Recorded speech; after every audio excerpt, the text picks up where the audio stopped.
going to look at noise in our mind and noise out there in the world, and also noise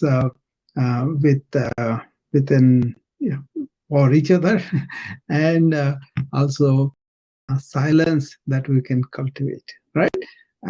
So that's something I present here.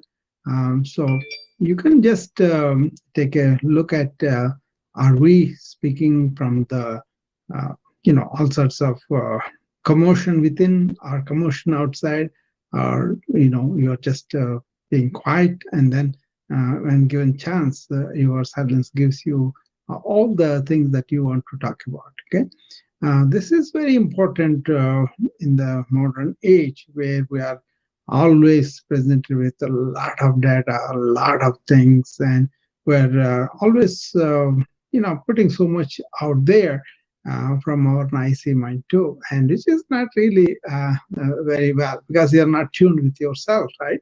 So that's why I wrote that, and then it was very very to me, at least. What it is, are you coming from the deep thought over yourself, or you are responding to something you saw, that moment, and you're reacting reflexively from your reptile brain, and then you are putting something out that is really not you, but you regret that afterwards. That kind of thing. See, my friends were kind of trying to make a point where they will be seen like, you are right and I'm wrong. So that's all that was. So I was talking to them, cultivate this silence within, and then talk. One technique I used successfully for myself was heading the meetings. I was the one who has to do the charter, invite speakers, give them the time, and tell them what we're talking about and all that. So all the time, this was my successful meetings were when I took a back seat and then listened. Let them all talk about things that they want to talk about, and at the end of the listening, um, then I kind of compiled everything together, and then I summarized everybody's arguments, and then came up with a conclusion of the sayings of everybody. And then we all together compiled the good and bad of whatever we talked about. And then I let everybody participate in decision making. So I got a lot of credit for running the meeting, because I gave them everybody chance to express themselves, right? And also don't let anybody interfere them. That way they had a chance to say what they wanted to say, right? And then at the end, if you really put everything from them, they know that I heard them. They know some of their points are taken. They know if the points were not taken, why. So all this happened because I wanted to be silent, listen, right? So otherwise, if I say, oh, these people don't know anything, and I'm going to tell them this, I mean, they feel like they were not heard. They feel like they were not included. They feel like they were not given the chance to express their opinion, right? So that's important for people to be heard and to feel like I was acknowledged, and then my point of view was in the discussion, and I have a reasonable explanation of why I'm not there. So that's important for us to be silent when we are in the middle of so many people, right? Sure, if you have a point of view you want to express, fine, when your time comes. See, when I was in India, we looked at United States with a great respect, because we saw this debate that was told in the ancient wisdom, where you both come to a meeting, you sit down with your respective positions, but they let other person talk about it. Even now, when I watch the public channel news, that's what they do. A lot of people come there, they will sit down and listen. They'll present their viewpoint, and then no interference. But other channels, if you go, they'll be shouting at each other. That's pretty annoying, really, to see that. So I see the public channel news, and where they do sit down and then they listen to each other, and because they're can be silent. They can really control their impulse of saying something right away. So usually that goes very well when both are taking their turn at the time they're talking. The other person doesn't really interfere. That's a great tradition. I will extend it a little bit for the ancient times when they used to do this association of good people, which we call satsang, right? Sat means good, sang means association. So they all gathered together for one purpose, to explore truth in any matter, any problem, any viewpoint, and all. So what they do is they both come, they agree to disagree, and they agree to present a viewpoint, but both are in cohesion, in togetherness. They're exploring the truth. So that is more like a debate, presenting their viewpoint and exploring the issue together. Whereas now, where you have ego, you have a point of view, you want to protect it. That's why you want to present that and stick with it. Okay, that kind of thing. Okay, so see how much it goes if you really come from two different backgrounds, are not willing to present the viewpoints. This is the only way, but you are willing to explore the issue together. Then you become friends, and you become more entitled to present viewpoint and also explore it from other point of view, which really helps you to go into the depth of the matter. That's why don't ever speak when your mind is really not certain or having a lot of noise or a lot of things going around, right? You want to be silent. So take deep breaths and try to resolve to be, I'm going to talk to people, but then I'm going to allow them to invite me to talk. And then also I will calm their mind so that I am intellectually available to listen to the other person. That's a big step in philosophical discussions in ancient India. They had three steps. If a teacher comes and presents a topic to you, first listen. Okay, first listen, and then don't accept it or don't argue with it. That is called Shravanam. First listen, and then sit down and investigate whether it is true or not, whether it appeals to you or not, whether you have some questions or not. Ask all the questions, all the doubts, so that you yourself will be convinced that I'm really doing this, and then you can say, okay, I am listening, and after I listened, I examined it, and then I will say, okay, this is correct or not, then you will say, the third step is, okay, I listen, I know this is true, and then am I going to allow this into my life or not? Hi, Anjana, welcome. Hi, Doctor. Good morning. Who are you talking to? I am talking to the friends on the Wisdom app and also on the LinkedIn. Oh, okay. No, I was just thinking, who are you talking to? There's nobody, but who you're talking yeah, to. But it's fine. Sometimes they come, sometimes they listen to the reading, and some people come and go. So that's okay. It's not the people. So what is this about? Well, we are talking about how do we talk? We talk from the noise of our mind or from the silence of our mind. It's important to listen, right? That's why I'm presenting. Yeah. So I wrote a small, like 4 lines on this, and then I read that when I first started the talk. It's about being in touch with your inner self and being in silence, and then bringing up the stuff that we know, which is much more palatable than people shouting at each other. That's what has happening with my friends. Then and then they're kind of talking over each other, nobody listening to anybody. Then I kind of told them about this, and they were very happy that I narrated this. Then I thought I will share this with the largest audience, and then a lot of people on the Facebook, LinkedIn, and YouTube, these things go my talk, and people listen to at their own convenience. Even here also, this is registered. Okay, so what do you think, Anjana? What do you think? We should be shouting at each other or listen and talk from the silence? Yeah, I think you should listen to people first. Yeah. If whatever the situation is, you gotta listen. Yeah. And act accordingly. I guess that's the right thing to do. Yeah. Yeah. That's what I'm saying. But then some people just cannot resist the impulse to talk, or other people too. So there was a great tradition of in the United States newscasts also. People used to listen to each other. Even now, public channel happens like that.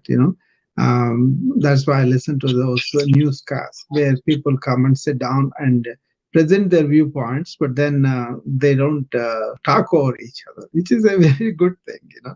Then you can understand what is going on, what they are talking about, and also from their deep personality it comes, so which is a good thing.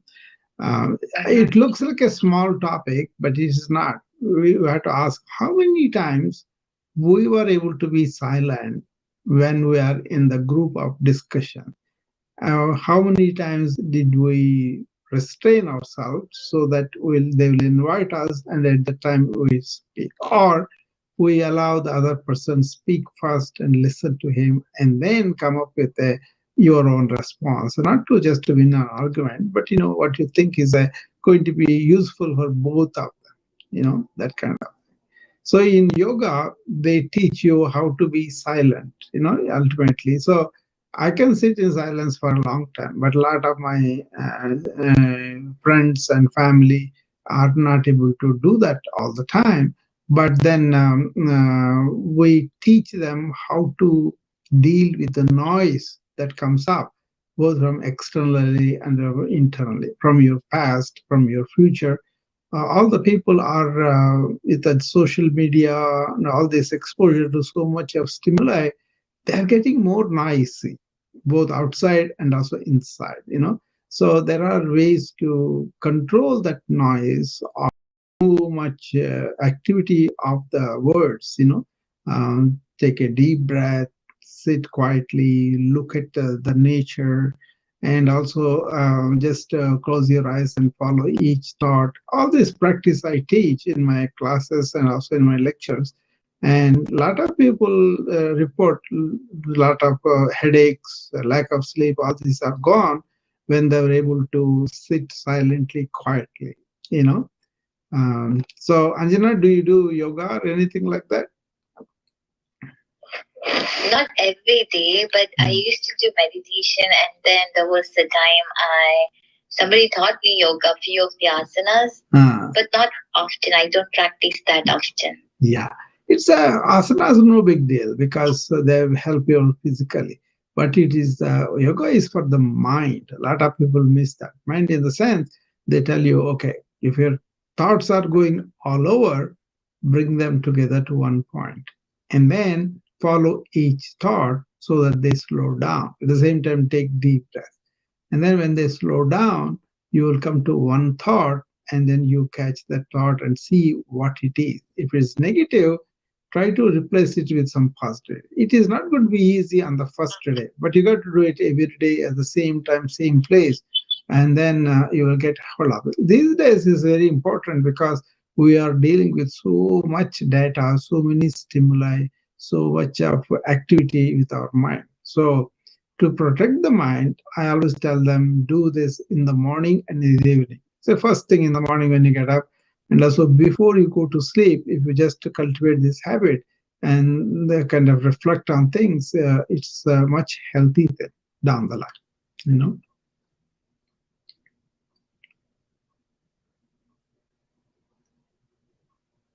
So that's a need of the times we are living in because with all this technology, we have so many stimuli. And then I'm playing with this chat GPT, which is really lot of data is handled by that. I kind of welcome it because all the mundane things can be done with that technology, and then you have time left to really sit down calmly and reflect on your internal self. That's why I support that. I think I was writing the other day. I wrote like a 10, 12 articles in about half an hour. That was very useful because I was wanting to write certain thing. Then I told that continuous, words and sentences, my ideas, and then it produced a beautifully written passages. That was very interesting. So, what was the article about? Was it about conscious mind? Yeah, well, various things I wrote about. The one was a series I had produced. It's called Enhancement of Human Being. There were 5 hours of my own talks, and then I put some material from that, and then it wrote around it. And then these were talks on the YouTube I gave a couple of years ago, and then I kind of used them, and it produced a beautiful text out of it. Now I can use that as introduction to my video, and so people can know what is in there, and then if they have time, they will listen to it. They're like a long videos, 1.5 hour, like that. But it gave a very nice brief one page. You mean YouTube videos? Yeah, YouTube videos. Oh, okay. So it is a very, very nicely done article, though. That's what I saw. Yeah. Well, it's a question of how much time you want to spend in noise with your mind going all over, or you want to be in silence and then use the thought. There's a difference between the two states. These days, everybody is spending a lot of time on outward noise or inner noise. Inner noise, they go and try to control it by meditation, by prayer, by some mantra, japa, all those things. That's okay.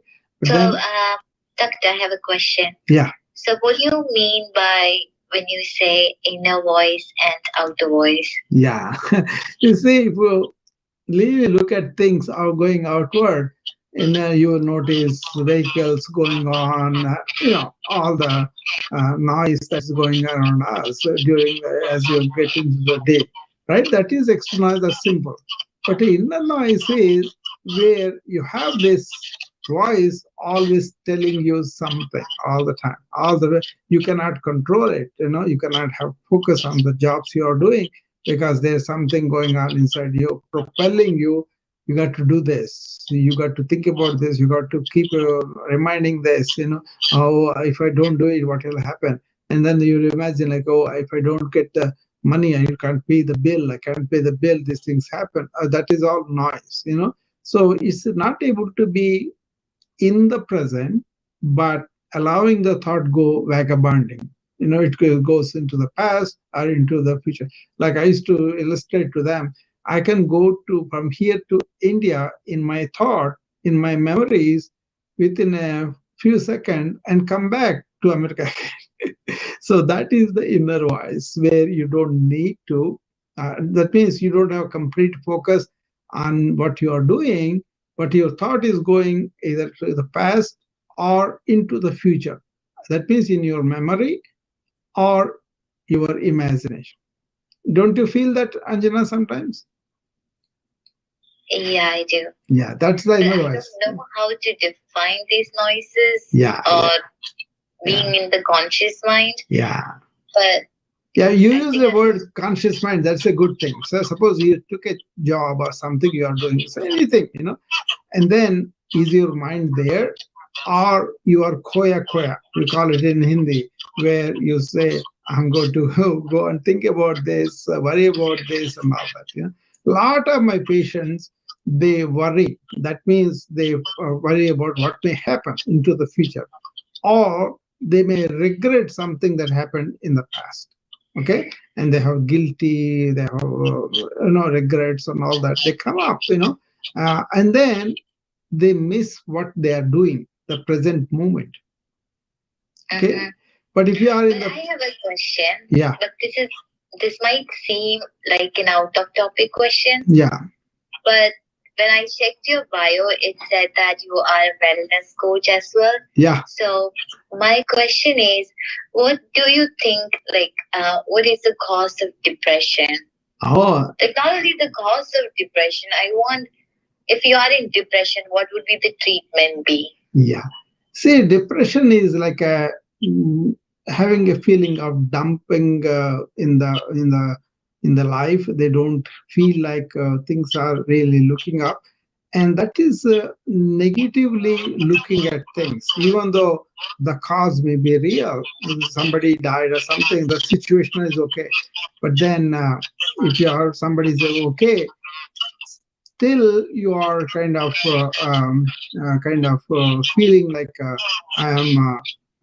I'm feeling bad about it, and that negativity builds on itself, and then it goes on feeling like that, right? So what happens is thought that is positive, that is continued positive, builds positivity in you. Okay, like you're optimistic. You say, I'm going to be fine, I'm going to do this particular thing. And then you build on the positivity that has the capacity to build on itself, and you become optimistic, positive, and all that. The same thing in reverse, where you kind of anticipate something bad to happen, or that you see the bad, like are you looking at a half glass full or half glass empty, so it starts slowly, but then it builds on itself, it goes negative. That's why we try to tell them, slow the thought, follow each thought, and then put something positive into a negative thought. If you don't, the thoughts have a life of their own, and they build on themselves, they become strong, and they come back again. And if you allow it to come back, they become strong. That's how depression becomes very deep in certain people, you know? I understand that, but as a human being, I don't think everyone will always be happy, right? No, don't have to be. But only thing is, suppose you are having a negative upbringing, a negative life, negative things happening, maybe you can have a breakthrough if you can stop some negativity, and also using your energy instead of spending the negativity, you are going to convert that to positive. Like, Sri Krishna in Bhagavad Gita says, whatever happens is for your own good. So how positive that is, the moment you think about that, then you will say, okay, I'm going to be positive in any life situation, so and then this to another, okay, whatever situation comes, you will say, oh, this too shall pass. It is not that we are laughing and shouting every time, but it is like understanding how the negativity can be much more deeper and really harm us. You just by understanding that, you will try to, okay, that happened, fine, now let me do it, something like that. Then what happens is, you yourself will realize, I can get over this kind of challenge, I can do something, and then you will gain your own strength psychologically. Okay, so that's depression happens because you allowed your thinking go deeper, and then you dig it out slowly. It's not that all of a sudden you can do, but then there may be other people, like me, I'm encouraging you. For example, like me, I say, okay, do this breathing, do this physical exercise that gives you strength to deal with the negativities, that kind of thing lifts up. And then physically you are active, physically you are doing stuff that helps you psychologically too. Suppose you go for a walk and you briskly walk, don't think about anything, that helps you, the exercise for you, Makes sense, Anjana? Yes, thank you, doctor. Yeah. Hi, Ashish, welcome. Hello, Dr. How are you? Dr. Hi, I'm doing fine, Ramesh. A lot of things today. Hey. But I do have a question in the single line, if I may. Yeah, please, go ahead. So, there are, looking at the future, right? Yeah. There are two things you can see. Either something good is going to happen, yeah, or something bad is going to happen. Yeah. You can sense that, and then you cannot prevent that bad. Yeah. Yeah. Right? If you're a fourth or human being. So then the state of the mind, you should be thinking about those things, because it will come to you, right? That you cannot prevent this bad outcome. Yeah. And it will be having a bad effect, going in the future, whatever, right? Yeah. So how to deal with those sort of things, right? I think that may cause some Anjana has described, right? Depression. Yeah. Yeah, sure. I understand what you're talking about. For me, the question is, present is the only thing that we can do something about. Okay, so if you project something into the future that's going to happen, if you cannot prevent it, why do you have to waste your energy on that? That kind of thinking you will come to as you are becoming, okay, I'm going to do the best I can. Even that something has happened, then you say Ishwarecha in India, like, that means it's the God's will, like, But if you don't want to do that, like somebody like me, what I do is, what am I doing with the present? Why am I projecting something into the future? What can I do here and now that may change the future? Say, Ramana Maharshi said, take care of the present and the future will take care of itself. Sometimes our effort may not be enough, or we may not have the resources, or it is something going to happen no matter what we do. Then it is easy to accept if you live in the present moment. The question is, are we living in the present moment, or are we lost in our memories into the past, or are we projecting something into the future? It's not yet here. So for me, both in the past and the future have gone. So I want to see, all I have to see is I'm in the present, I'm focusing on what I can do. Problems have at least reduced in their size, or they were not the same kind when it came to happening. If it is going to happen, no matter what I do, something I will accept. See, Krishnamurti very nice way.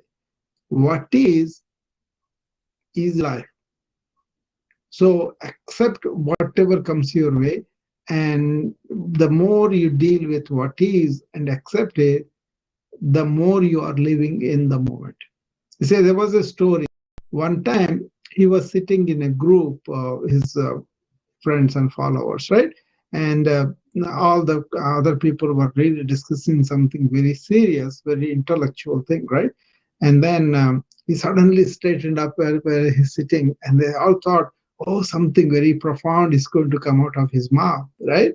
And he says, mangoes, mangoes, because he was in England at the time. Somebody sent him mangoes from India, and the one person is carrying them on the corridor. He smelled them. He smelled them and he said, okay, somebody's bringing a mango. So all the other people are lost in the intellectual world, but he was in the present and was able to appreciate the smell right away. And that kind of present moment awareness is what we want to strive for. Otherwise, we're lost in the thought all the time, either in the past or in the future. Make sense, Ashish?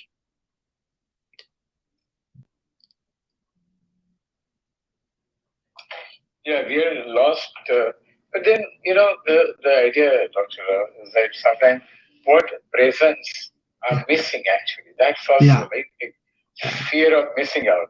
Yeah. Because I don't know what I'm missing out. Yeah, very true. Very true. What it is. And then the second question related to the first question was that if let's say that I want to explore more actually.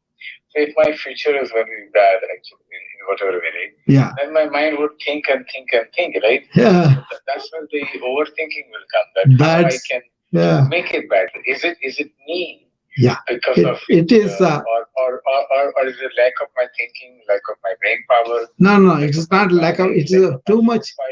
Whatever it is. Right? Too much brain power. Keep on thinking. Too much brain power, Ashish. It's more like if you take a deep breath at the time, you are bringing yourself to the present.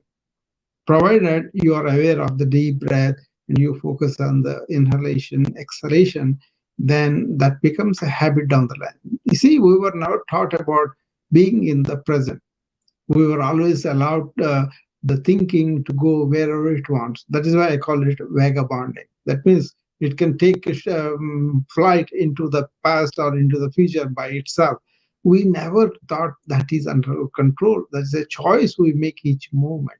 That's why remembering that present moment awareness is very important, and living it. For example, I was not like that 20 years ago, right? My mind is going all over. But after I understood this, and now I'm always in the present.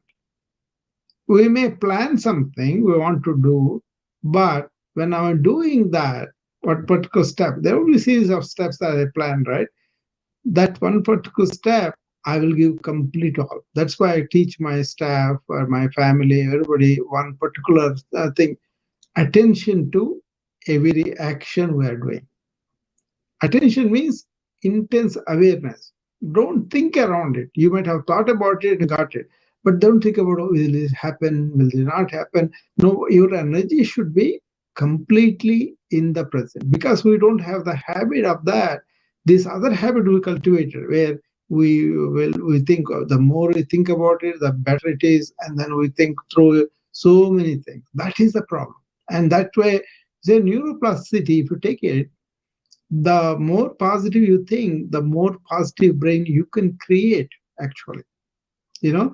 But then we are in the habit of being negative, and we create a negative brain. That's why it's important to change our habit. Realize that we are doing this, we don't have to do it. Let us come to the present moment awareness. That's why I teach awareness rather than thinking all the time. So, doctor, in the present moment, we can also focus on maybe 20 different things, right? Yeah, no. That's what happens. Then we may focus only like maybe 4 things, right? Yeah. So we could be missing out a lot of things also. If you're doing 4 things, you are not in the present moment, because you at any given moment, you are doing only one thing. But you allow your attention to wander from that. That's the problem. See, that's why I said attention to every action. That should be completely. It's not that easy, it took us a lot of understanding of how the brain works, how our habits are, and then to accept them, to slow them down. It takes a lot of time, because thought is very mercurial. It doesn't listen to us just because that. But what is it? Every day going to the same place, same time, and sitting down, and then calming our mind with a deep breath, and then paying attention to the thoughts for a while, just to watch them like they are clouds in the sky. And then you will see they are slowing down. With your deep breathing and with your awareness, they come down. And then aware of one thought and see whether it is negative or positive. If it is negative, then you are doing some attentive, like how can I see the positivity around it? I'm aware of it, what can I do? That kind of things come. So it takes lots of months, lots of years for some people. I didn't mean to say it is very simple. Even Arjuna says to Krishna, see, you are talking about meditation, Krishna, but this mind is like a wind. It goes all over very quick. And Krishna says, yeah, that is true. It does behave like the wind. But what you need is abhyasa and vairagya. That means you got to be doing this practice, and then you have to develop this vairagya, where all the unnecessary things you have to give it up, and that takes time. Depends upon what kind of conditioning people had, what kind of thinking they allowed themselves to be there, and how much they allow their mind to run all over. All those things are important. It's not going to be easy, but you start with the deep breathing. Start with the simple habit of, okay, no matter what, 5 o'clock means I will go and sit there at least for 5 minutes, 10 minutes. And then don't lose that habit daily doing that. And after 14 days, you will see there is a real use to this habit. And then you are getting out of your previous habit of getting lost in the thought into establishing yourself in awareness. Yeah, that I need to bring to my life, actually. Yeah, I have done that. Because I'm like thinker and dreamer, and yeah. If there are things which is good, I can relate with you. Even for the future. Yeah. I'll be very happy right now. Yeah, I can relate with you. If it is bad, I can be very unhappy. Yeah, I tell you, 20 years ago, I can relate with you. Everything I'm thinking ahead, I'm planning ahead, and all that. I thought I was doing a good thing, but when they were talked about, actually, they talked what is called ending of thought. Okay, I could not understand it at the time, but then once I understood, once I got hold of it, it was blissful. So you can use the thought, but not is the thought is not going to be compulsive with you. That was the case with me before. Thoughts were compulsively coming and giving strength to it. Once I realized that, then once I started to slow down, and actually the silence that I experienced in the morning gave me enormous energy through all the patients into the evening. So I thought, oh, this is wonderful. And then I don't have to take any drugs or any alcohol, any smoking, nothing like that. So that was very, very, very happy thing for me. So then I began to, in 1985, I started teaching yoga, teaching these tricks of trade for the stress and all that. And then slowly it became much more real and intense for me. And then once you taste that inner quietness, serenity, then you don't leave it. That's what it is. Yeah, I think I don't know. Like if there is something to think, I would jump on it. Don't think. Be aware. That's the trick. Don't think. If you think further, you will get lost. But be aware of your status and what it is. And be aware of thoughts going around. Be aware of the silence between the thoughts. Be aware of you are not able to maintain the times or days and all that. Once you are more aware of your inattention, you get into attention. But if you think through it, you will be thinking through it all the time. Not that you have to accept it, but be aware of your condition. Then you can change it. Right? Yep. That makes sense. Actually, I should be aware of. Yeah, it's very important in this time. Yeah, this information overload is really making a lot of people burn out. A lot of people really develop insomnia, headaches. Yeah. So unnecessary. You know why? Dr. Why? Because I think Maya Angelou said, "Mind is a terrible thing to waste." And since then, I'm thinking. Yeah. No, I don't waste the time. My mind. I don't waste the mind. I use it properly. That's what I'm teaching. Mind is very important thing. You can make a friend or foe out of it, and you can make a devil's workshop.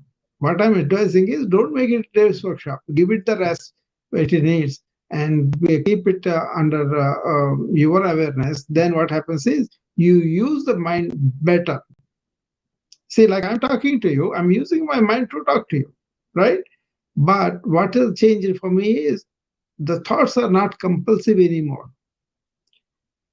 See, that's why this title of this thing is, are you talking from the noise of your mind, or are you talking from the silence that your mind can achieve? Very important in this age, because I'm an informatician. That means I deal with the big data and medical person, right? And also I'm a speaker, I'm an author and all that. So I use the mind to do lots of things, but I know I don't have to say anything. It will do its job and quiet down. So I am in silence most of the day and use the thought. And then after it's done, like a patient, for example, I go to a patient, right? First, immediately, I will be in silent. I'll be looking at him. I'll be asking him, how are you? Then he will tell me what is going on. And I listen to him. I don't interfere with him. And then maybe I ask a couple of questions just to help him to get along. Otherwise, he feels I am listening to him. I am there because I really do. I shut up myself and then I listen to him. Then, once he is done, I don't carry that to the next patient. This is what I learned. And then that other patient also will get the same attention. This is important for our profession. Otherwise, my colleagues get burned out because 18 patients who we see at the end of it, so much going in the mind, right? So I teach them 1 minute present moment breathing break every 1 hour. So in the morning, they cultivate being in the present, and then they come back to it every hour for 1 minute. And that's 1 minute. What it does is it kind of cuts down the rapidity of thought and takes the junk away, and they allow the projection and all that. So you are ready for the next patient with a fresh mind. It's not going to happen just like that, but that is the thing that is, I teach them, and then it depends upon how sincerely they do. You know? No, doctor, you really have 100% very good technique. Yeah. Right? And those are easy to implement. Yeah. It's not like some long-term technique that after 1 year, no, it is right now. Yeah, just the first 2 weeks, Ashish, if you are really careful, then you will see the old habit coming up. Then you try to deliberately try with the new habit. Then the system takes it, and then it kind of forms its own habit, like a good form, and then go there. See, all this, like my patient data, when I go to the hospital, for example, there are so many people who want to talk to me. The nurse, the relative, the administrator, the insurance, so many. In a day, probably I will talk like 50, 60 people, right? But then you have to know what is your aim in the hospital. My main thing is, what is my relationship with my patient? Rest of the information, I use it, but then my focus is on that. And everything else, I use the thought, but otherwise I'll be dismissing that. Otherwise, it takes so much energy to respond to everybody and all of that, right? But I listen to them. I kind of want to what it is, but my focus is what I'm here for. That kind of present moment presence, that's a very, very good thing for us, for our mind. Then you enjoy the, basically what it is you be in the flow state when you are doing your work, whatever work it is. Okay? Flow state means that you are thinking minimal, but you know the job very well, you will do it. But then after that, you don't allow other thoughts come into you while you are doing your work. So that is the focus, completely really involved with what is that you want to do. That flow state is very, very, very nurturing if you can get it. And that's what happens with my meditations and all that. You know what? I used to sit down for the meditation in the morning, in the evening, right? Now I don't need to. I'm always in the meditative. That's how it happens. Anyway, that's too much probably. We won't go it, but just cultivate this habit of 1 minute. And it's a nice thing actually. Yeah. I think I should start a lot of practices again. You do, because the IT people. Yeah, IT people really need this because they have to use their mind to do all this stuff, right? Maybe Chat GPT will help you much more to get all the things done and relax. But it will get too much things done, doctor. Yeah. They're actually training so that the people who code will not be there in 5 years. Yeah. That is how they are actually teaching their OpenAI. Yes. So I know. I have been examining that, and then there were philosophical discussions on this, also psychological discussions. There was a meeting today from Canada, Montreal, and then here in Massachusetts and other people. We were all talking about what are the effects of psychological effects of Chat GPT with people losing jobs and people really don't know what to do with their mind. Okay. So. Sorry, doctor, I need to go. Yeah, that's fine. We are almost. How much time we spent here? I think I was here at 7 o'clock, 8:46. Okay, that's good enough.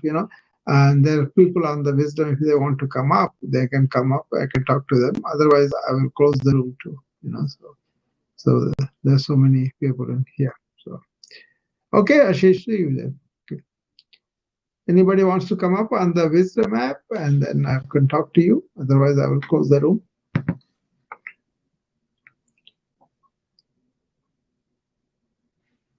Okay.